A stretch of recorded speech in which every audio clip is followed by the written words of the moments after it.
Welcome everyone to Growth School.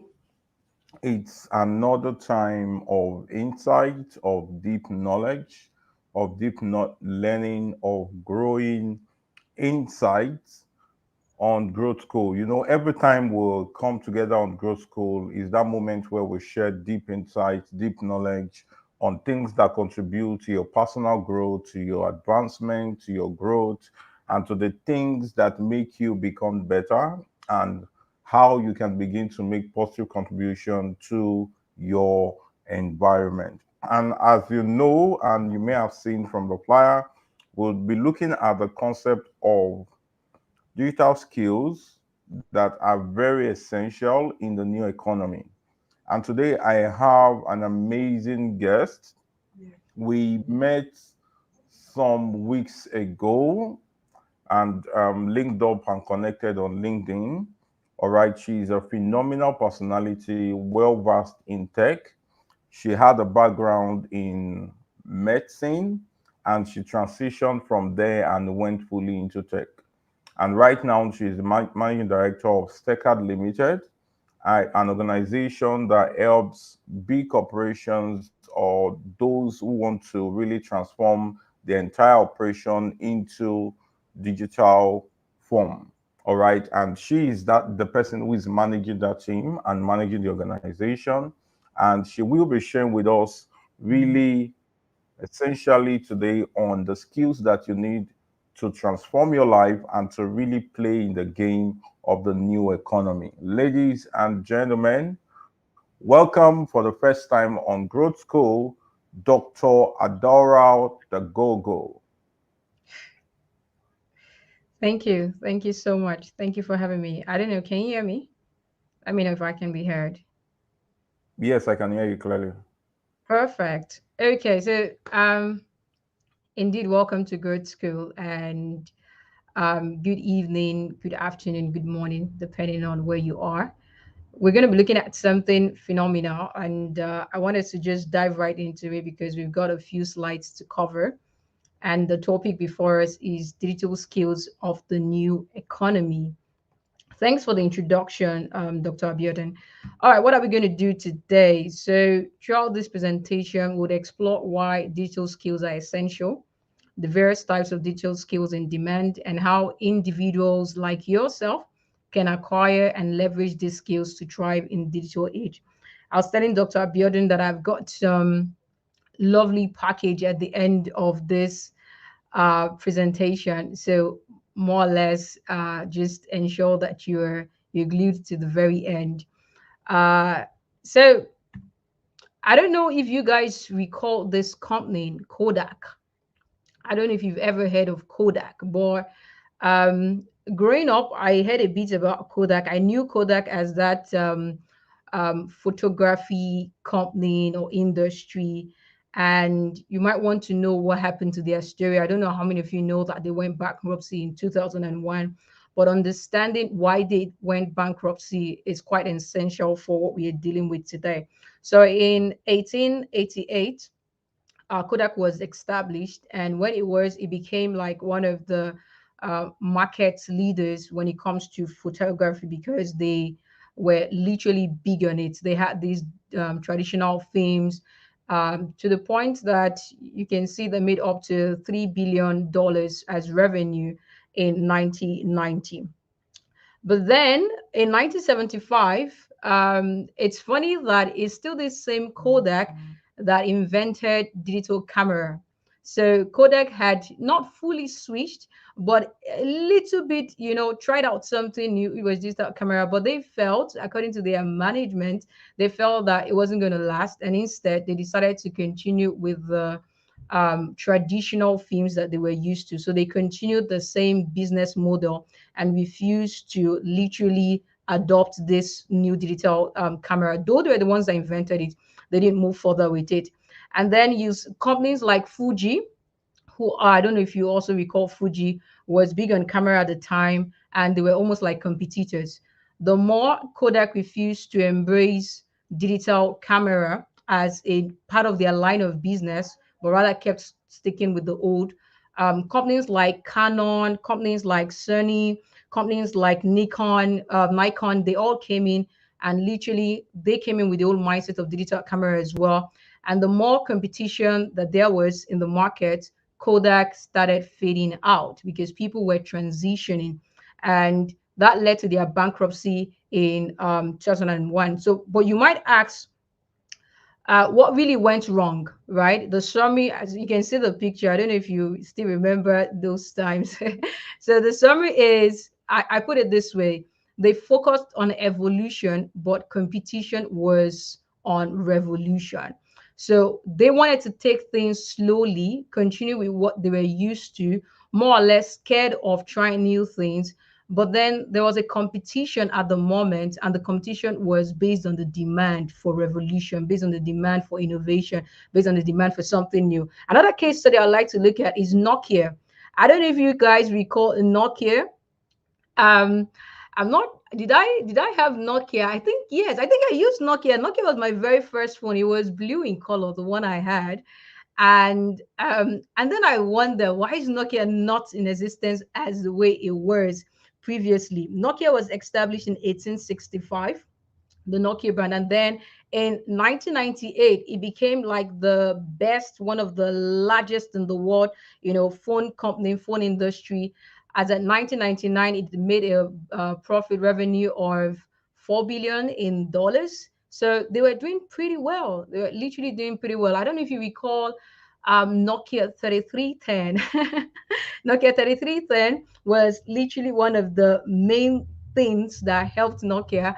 It was 1998 when that was released and was going out.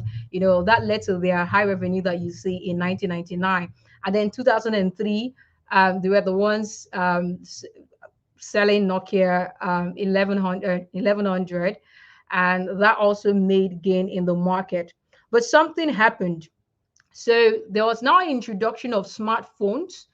um, Nokia at the time refused to adopt this introduction. But after a while, when guys, kept on pushing, new guys, smaller companies kept, pushing with their different phones, like Motorola, after a while, Nokia adopted smartphones. But then I don't know if you see, you can look down on the lower picture. Those were the smartphones they had adopted. But then when they had adopted the smartphones, and trying to use touch screen, the iOS that was invoked that they had adopted wasn't one that was good enough as compared to iOS like Android and guys from Apple and all of that. So those were like their two competitors. Guys like Samsung and Apple guys were literally the reason why Nokia had to literally sell. So Microsoft had acquired Nokia in 2013, and after about a year or two, don't I mean I couldn't get why that was so. Microsoft had to give return Nokia. It wasn't part of the did not continue the acquisition anymore. And then in 2016, Nokia had to literally get licensed from a company, HMD Global. Till date, they're still with HMD Global, and they have like a 10 years license. Long and short is Nokia is no more in existence the way it was. I'm even hearing news of that it's about to even get worse for them because they had acquired that license in 2016. So in about 2 years from now, the license will be over. So the same thing, Nokia also faced the same bankruptcy as a result of, not adapting to change, not adapting to innovation. I also saw a report that Kodak now involves in drug selling and all of that, almost like a pharmaceutical company at the moment. What then is digital transformation? One of the two things you see about both companies, Kodak and also Nokia, is the fact that they did not adopt, they did not, allow digital transformation take place. And this is one of the things I tell people, especially business people, that it's not just about having or knowing what you want to do and saying, oh, I have a business idea and I want to chase it. It's much more about aligning that idea to the demand, the current demand, because demand would always change. As the world keeps evolving, there is much more need for even businesses to begin to adopt this transformation. So I put here that digital transformation refers to the integration of digital technology. But you see, digital transformation is not just, the introduction of technology. All right. It goes beyond that. Digital transformation is much more about the outcome than the tools used to get the outcome, than the tools used to generate the outcome. So in here, it says into all aspects of businesses. Fundamentally, this is where the idea of digital transformation comes in, changing how organizations operate and deliver value. So if I introduce technology and there is no change in how the business moves or grows and ultimately leading to revenue increase, then there is no that's not digital transformation. So it's not just the introduction of digital technology, but ensuring that that technology has good impact on the overall outlook of the company. According to a report by McKinsey, industries embracing digital transformation and seeing are seeing significant improvement in productivity, efficiency, and innovation, leading to sustainable growth and competitiveness. This is fact, right? If you look at what was in play maybe 15 years ago, 20 years ago, 30 years ago, you'll see that there's been change, there has been innovation. Some of those things, for example, is newspaper. I like to call it business disruption examples. So these are like digital disruptors. Newspapers now, people don't just use newspapers. You can get the news on the web, the traditional paper reading of news. Now it's we have the web there. Things like DVDs. I don't know if you recall DVDs, but now people can stream. I mean, there's Netflix, there's even YouTube. So I don't need to go buy those local DVDs anymore. I can just sit in comfort of my home without going anywhere and streaming these things. Books, people have just, moved from only like just having the hard copy books to now, having the e-copy books. Retail shops as well, from those local retail shops to now also online shopping, and so much more. There is the shift going on. And whether or not you like it, this shift will keep occurring. Now, I look at two case studies here, and I want to take an example from these two companies I'm going to show you. The first one is Nike. Nike had introduced what we call a Nike Fit app, and this was in 2019. A Nike Fit app. I'm sure if you look at my screen, you can already understand what this means. It was an innovative move. Now, the idea of the Nike Fit app is if I'm unsure of my shoe size and I want to know what size of shoe to buy, I just take this app and literally snap my feet, right? And it's going to process it and then tell me my shoe size. Do you know what that means for a lot of people? Because the introduction of this app made it much more customer friendly and obviously increasing revenue. So a report says that ever since Nike had introduced the Fit app, obviously their revenue increased based on indirect factors, only because they had introduced and allowed digital innovation take place. Another guy I like to show you guys is the IKEA. I don't know if you're familiar with IKEA, but IKEA is something that is well known in this part of the world, and they introduced what we call the IKEA Place, and this was introduced in 2017. The idea of this as well is if you want to buy, because IKEA is a company that is into furniture and so many other things, right? Household stuff. So let's say you want to buy a new bed or a new chair, and you don't know if that chair is really going to fit into your house the way you want it to.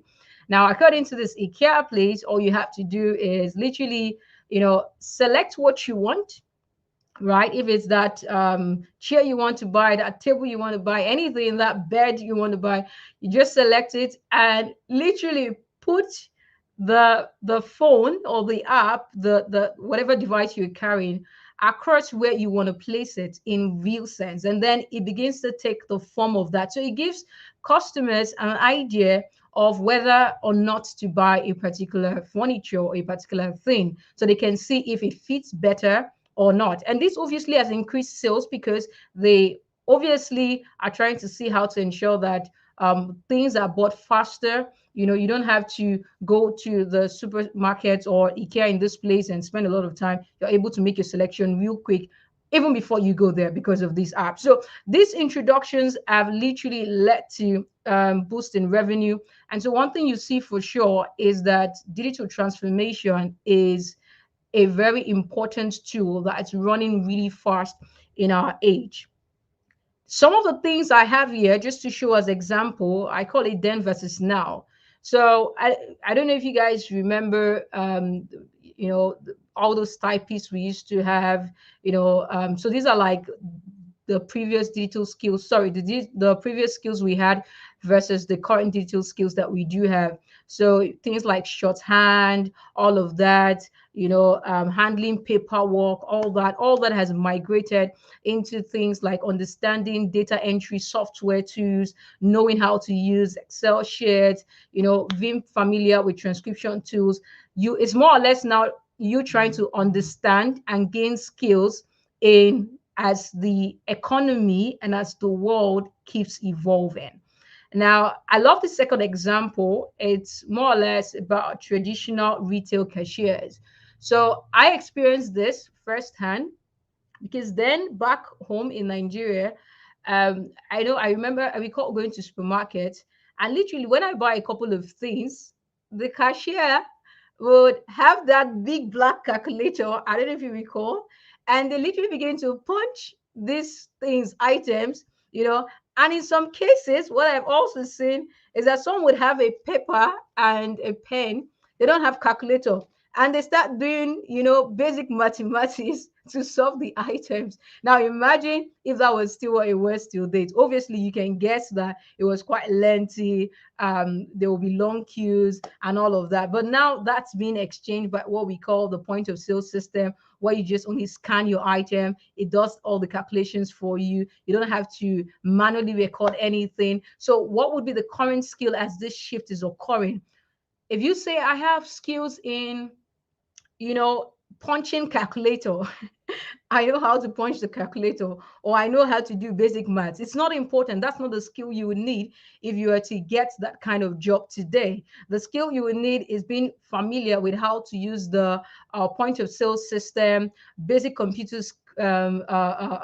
Tools or skills, just in case you need to troubleshoot or anything like that, right? So those are the kind of skills that will be important. So you see that there's obviously a shift occurring. Now, I've got some stat for you here, and I want you to look at that closely. I don't have my pointer here, but to my upper right corner, what you see there is the per hour rate, right? And this case study was taken in the US, by the way. The per hour rate according to the number of skills that you have. So you see that jobs with no digital skills today would get paid $17. And jobs with as much as 5 digital skills today will get paid $30 per hour. And now you can obviously see that the more skills you have, 7, 9 skills, the higher your pay is. So ultimately, someone who has 9 digital skills today stands, or earns around $43 per hour. Definitely, there is a demand for this. On the lower corner, to the right as well, you see what are the report global digital transformation market in US dollars. Now, over the years, one thing you can see for sure is that the demand from companies on digitalization has increased. A lot of companies are shifting from manual work into automated work. A lot of companies are shifting from hard work to smart work. And this shift continues. It's not going to stop. What this tells you and I is that as these companies are taking shape, trying to introduce technology, you would do yourself a great deal if you also push yourself to understand What is the demand? As these guys are shifting, and moving into digitalization and embracing innovation, all into technology and all of that to ensure that their revenue is boosted at the end of the day. What are the essential skills that they'll be looking out for? What is the current demand like at the moment? So that these dollars that you're seeing here, these billions of dollars that you're seeing here, you too can have a share of it. Now, I have to the left hand side of the screen a US digital transformation market. Now, what I wanted to show you from this slide is you can see that the market share from 2024 predicted from 2024 to 2030 is going to be 23.9. And you can as well say 24% increase. So that means if I'm getting paid currently, let's say $43 per hour, what this simply means that in between now and 2030, ultimately by 2030, there would have been a 24% increase on that salary. Do you understand? So now I also have in here the different what's it called? The different skills according to how they would grow over the years. But I'd like to show you this other slide instead. The top digital skills according to World Economic Forum. What are the top digital skills according to World Economic Forum? I have here four summarized skills, and that was the top. Those were the top ones that they had given. There were so many others at the bottom, but these were the four top ones, the top four skills. So more or less, these skills are under these job rules. Okay, so these skills are under these job roles. One is the job role first you have here is data analyst. All right, so skills like knowing how to use Excel, SQL, Python, Pandas, NumPy, Arrow, Tableau, Power BI, and even KPI, for example. It's funny that people don't even know what KPI means in this age and time. And then you wonder how prepared you are to land that new job, that job that pays you, maybe in Naira 500,000 per month, and maybe in dollars, you're looking at, $6,000 per month, and yet you don't know KPI, and you're wondering when will my dream job come. These are the basic things you need to already start, opening your minds to. Business processes as well. For the second one we have here that's really on the rise is cybersecurity and AI specialists. There's going to be much more demand for cybersecurity and AI specialists. By the way, I just put it out here as well. Was it this Saturday that passed? We had a training on cybersecurity, the team and it was a fantastic one for engineers who we are engineers and anyone who wanted to be a part of it. So some of the skills you need for this, because the malwares are increasing by the day. There are guys, there are hackers who are steadily generating new modified malwares. The ones that the current software or programs or firewalls that have been used cannot be able to detect. So every day they are thinking of how they can literally come up with this. And so there's going to be a huge rise in this, having cybersecurity and AI specialists, network security guys.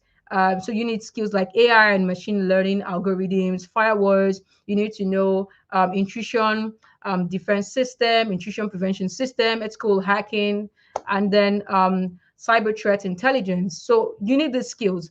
And then when it comes to this other, the third one that was stated by World Economic Forum is digital marketers. Right, there is an increasing demand for this, and this is broad, right? And I feel like a lot of us could also jump into this because it doesn't require so much. Okay, graphic design, market research, copywriting. Some people don't even know how to write an email, and you still wonder, how are you job ready? I'm opportune to see some people, sending CVs, trying to apply for job, and when you just see their application, you're like, no, no, no, no, this person is not ready. You need to get job ready. So these kind of things help position you, knowing how to use Google ads, LinkedIn ads, all of that. You can make tons of money from that. And the last set is the developers. By the way, just before I speak on the last important skill, when it comes to data analysts, there are different types as well. We've got data engineers, we've got data scientists, we've got business analysts, we've got business intelligence specialists as well. So it's a whole lot of stuff in there. For developers as well, we also have the same thing. We've got front end developers, back end developers, we've got game developers, we've got DevOps specialists as well. So it all depends on which of them you want to go into. So you don't have to do everything. So things like JavaScript, you know, HTML, this skill, CSS, you need to know how to, use them and literally learn them. Now I had to do something for you guys to literally show you that these jobs are in demand. So I did a research just last night actually and took a snapshot of how much this job are in demand. So if you see for cybersecurity, currently they're about 13,777. If you go on LinkedIn, you'll see, in fact, it would have increased by now because between yesterday and now, obviously, there will be new jobs. For developers, you're seeing 32,000. And for data analysts, you're seeing the demand of 49,000. These are jobs I put only remote, not on site. Remote work, you can work remotely. And I also put worldwide. So that means anywhere you are, you can work on these jobs. Okay. This tells you something. When you compare, when you check this with other jobs, other job roles, you would obviously see that there is a huge demand difference. There's a huge gap. And it doesn't take anything to apply for these jobs. All you need to do is get job ready, learning. But the good part about them is that you can also get like a scholarship, sort of, explain your situation and they can give you a scholarship. It's not so expensive as well. I think it's cheaper than LinkedIn, to the best of my knowledge. I still work with them, right? I still use them. I love them as well. And so you could literally use all of these and try to top up your game and be better at what you do.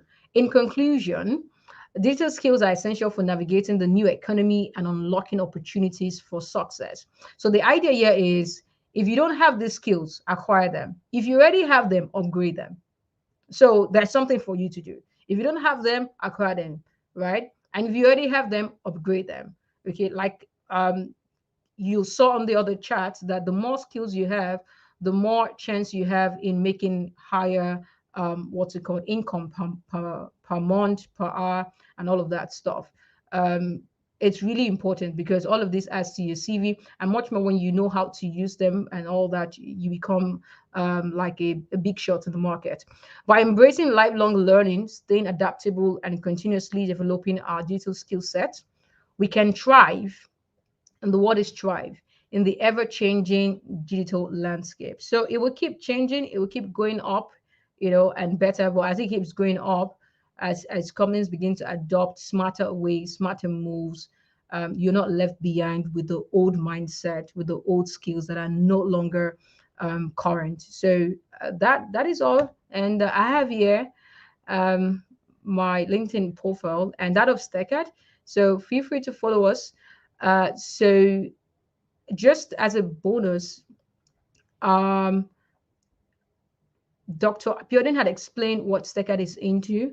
So just to shed more light, just within the next 30 seconds, what we do at Steckert is we're an IT company, so we're able to literally manage IT infrastructure of companies, and that includes everything IT, including hiring IT staff as well. So we're able to literally place, or as my people like to call it, match talents.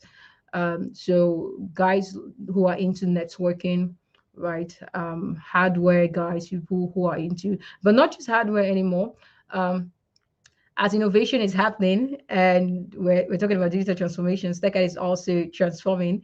So one of the new big things that we're working on is also how to literally have even the guys who are into software as integrate them into what we do, and also like literally um, give them to our, or outsource them to our potential clients. So please do follow us so that you can stay abreast of when its opportunities come.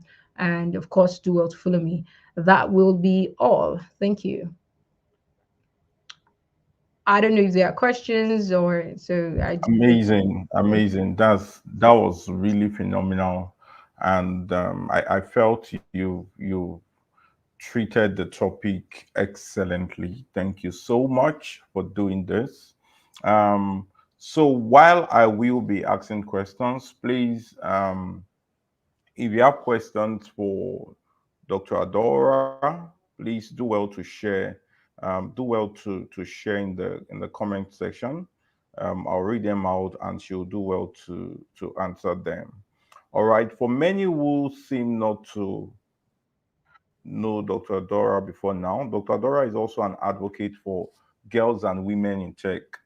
In fact, that is so dear to our heart. That is so dear to our heart.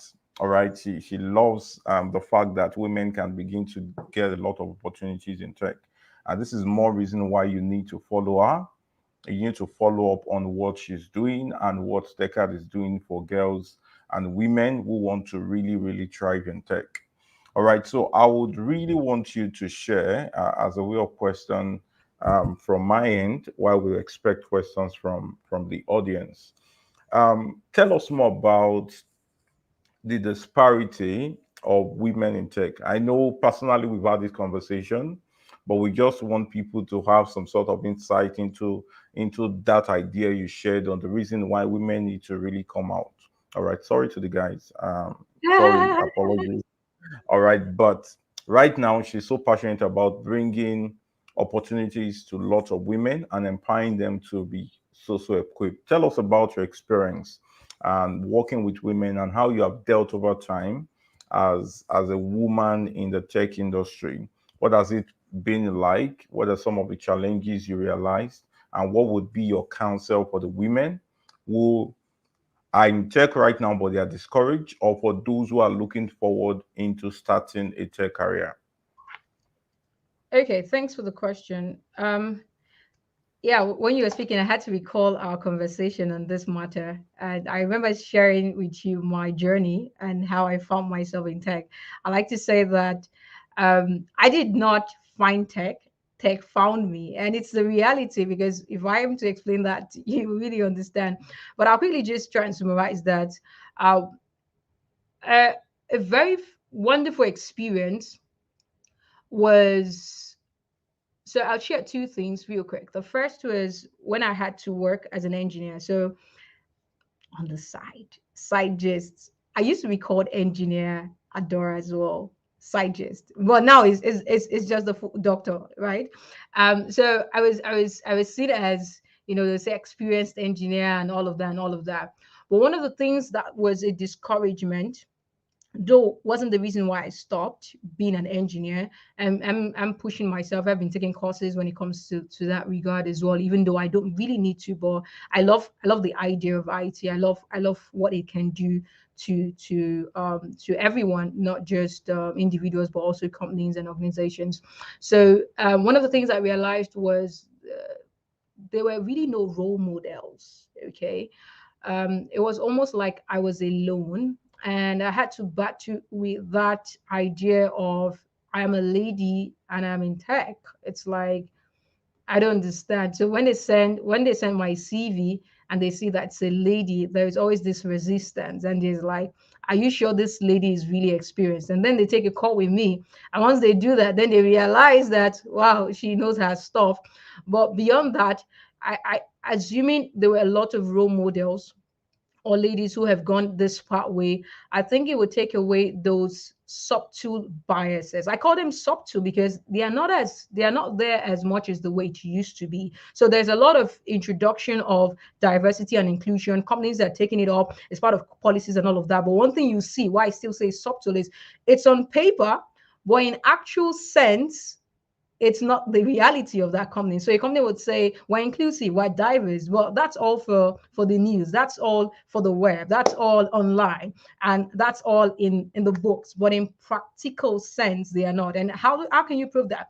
Just look through their board of directors and literally count how many women are part of the board. So they are diverse, right, by having these people, and inclusive by having women much more on junior roles. It's very hard to see a lady as a manager or as a leader or as part of the board.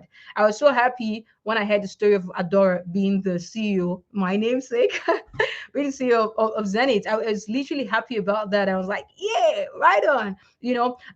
But then as these introductions keep happening, one thing you need to do for sure, because it was also something, the second case study I saw, which was a lady who was in tech as well, and based on these biases, she was qualified for the job, but she just didn't get it, because there was the other party that they were considering was a guy, and so they chose a guy tech over a female tech.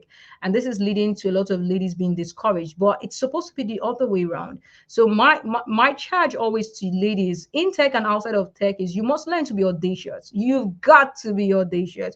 You've got to dare the system. You've got to dare to be the best. You've got to dare to go to the top. I'm literally daring to go to the top. You have no idea where I'm aiming at. So once you are audacious, right, you would have those barriers, but your audacity breaks the barriers. Your audacity helps you thrive regardless. And based on that, they are the other parties, right? Let's say the male gender and those who are in power, because the men are in power currently, and that's just what it is.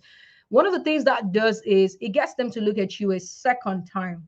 Why? Because it's seen that women are weaker vessels. So when a woman becomes audacious, that's an innovation. That's something they're not used to. They're used to women keeping quiet, keeping calm, taking the least that's given to her, not fighting for what she loves, not thriving at what she does.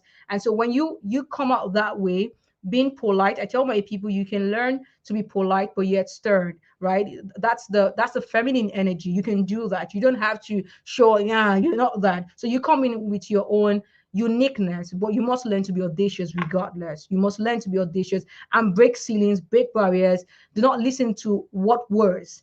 Tell them what is to come, and that is to come. That is you. So I hope that answers the question though. Thank you.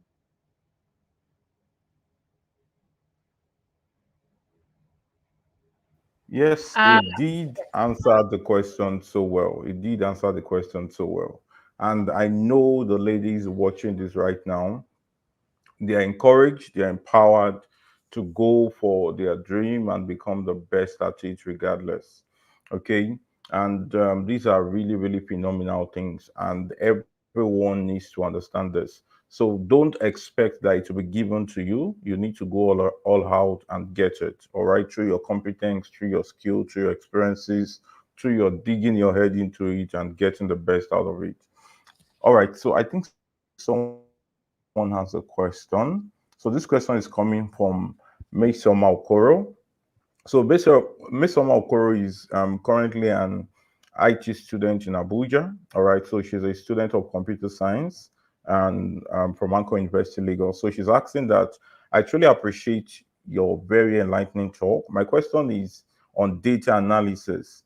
As a lady that wants to move in that field, like want to move into data analysis, what can you suggest that I can do to help myself get better? all right, thank you. I think thanks. I like, maybe I'll call you Oma, right? That's easier. So I don't know. All that right. was that was a, So, that was a Miss, support from my side. So lovely. Thanks for the appreciation as well. Yeah, I shared places where you could obviously take courses, right? So data quest is one. You the skill for the share skill is also one you could use. So take those courses. You find different introduction to Python, introduction to data analysis.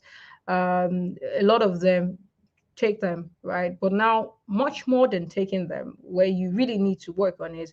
And I really hope you understand the concept behind it, because it's important that as you try to advance into any of these skills that are current, you find something that goes with who you are, what you love. Because I don't believe in dividing passion from, I just want to make money, right? I think that you can combine it together. And when you combine it, because one of the things that passion does is it helps you to be consistent. If the passion is not there, there will be bad days, trust me. And it is that passion that becomes the vehicle that keeps you going. So look for something that aligns, right, both with the demand and with your passion. So which of these do you think is best? And one of the ways to know is to know, what is this about? Why is this needful in our current age? Don't just do it because a lot of people are doing it, or because I just showed you six and you just said, okay, one, two, three, okay, is this one I want to pick? No, know what it's about and how it's useful in today's age. And once you've done that, you can now find a purpose to it.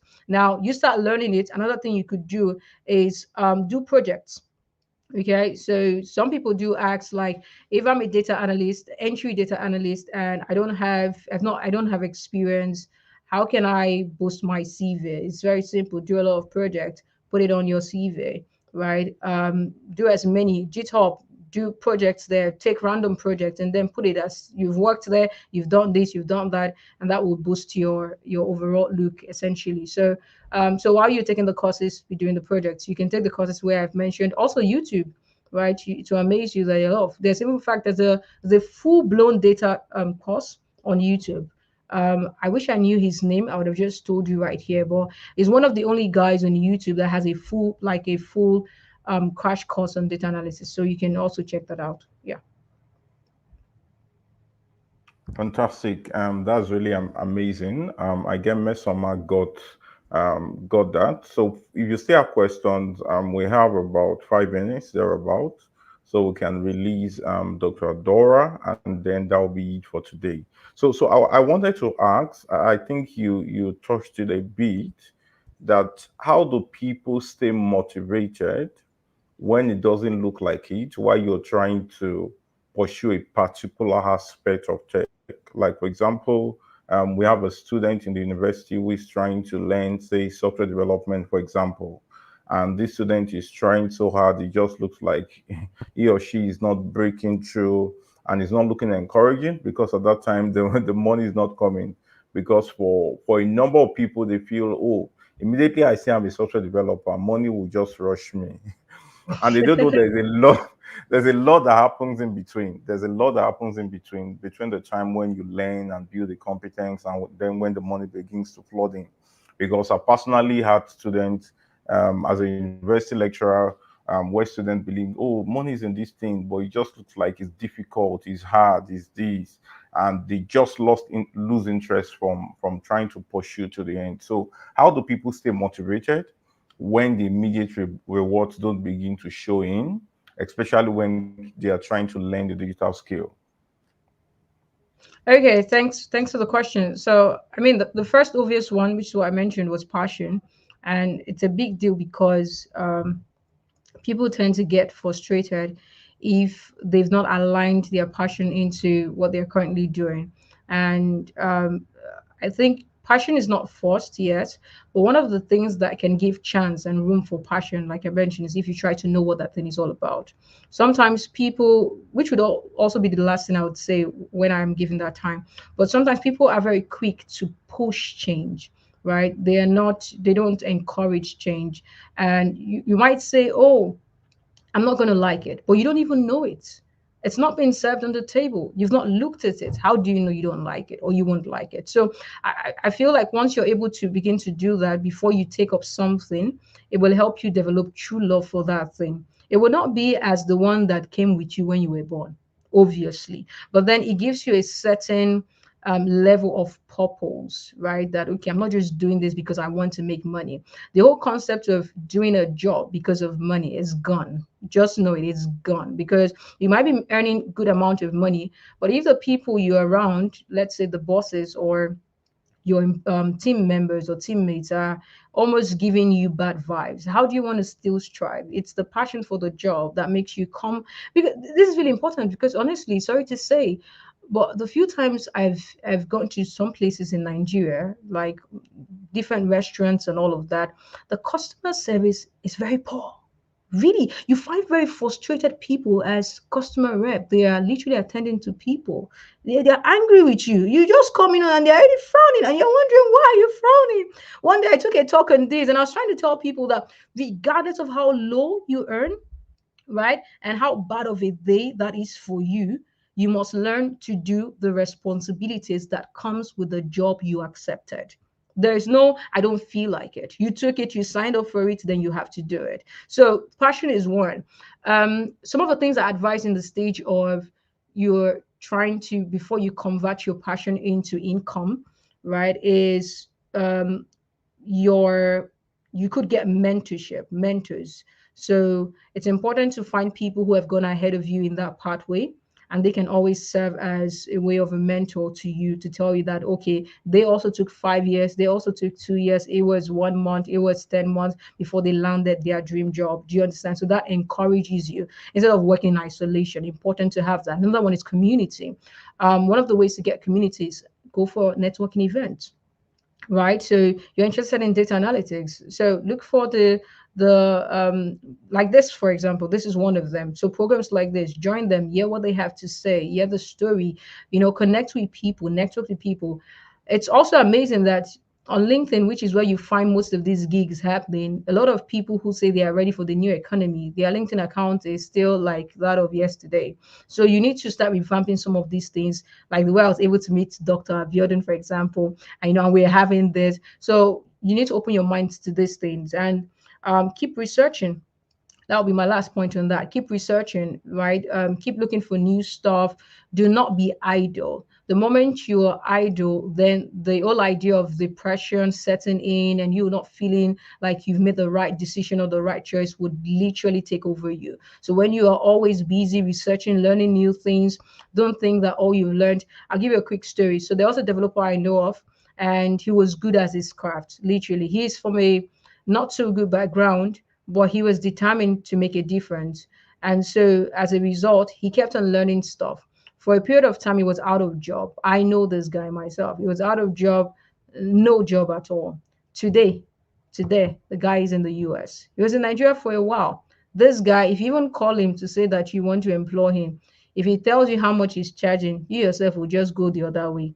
That's to tell you what um consistency can do to an individual. All right. So, and he has a job, by the way. So, he's not only in the US, he has a job. So, it's important that while you are in that waiting season, do not stop learning. Oh, this guy kept on learning, taking new courses, reading on stuff, advancing, coming up with new ideas. Do not be idle. All right. So, yeah, thank you. I hope that does justice to the question. That's a phenomenal answer. Thank you so much for shedding light on that. So I want to just mention for those who will be looking forward to listen more to Dr. Adora, do well to follow on LinkedIn. And I want to let you know also that she's going to be one of our speakers at TEDx Anchor University that will be holding on the 20th of April 2024. So for those who can make it physically to Anchor University, you are invited. And for others who cannot, you will be joining online and you would get even deeper knowledge from what you would be saying. So beyond what you have learned tonight, you'll be learning even much more. So I want to just say, can you tell us more on how people can connect to SteckCard? I know you shared the QR code the other time, but is there a website that people can just go to, especially for those who have skills, those who are very, very competent, and they just want to try out and maybe put in their details, and when there's an offer there will be a means to link them up and that. So maybe you just want to let them know or the website. And I know anyone wants to reach out to her after now, just type Dr. Adora Dagogo on LinkedIn, and then you can follow her, you can reach out to her, you can connect even better with her. And I will tell you, I cannot wait to listen to you again at TEDx. Thank you. Thank you. All right. Thank you. So, So tell us more. So how can people Stecker.com. connect? What's the website and Stecker.com. all? That's our website, Stecker.com. If you scan the barcode, it will take you to our LinkedIn page, and from there you could also navigate to our website. But the long and short is Stecker.com. So, is anything steckered on this screen? Oh no, there is nothing steckered. So, stechad.com,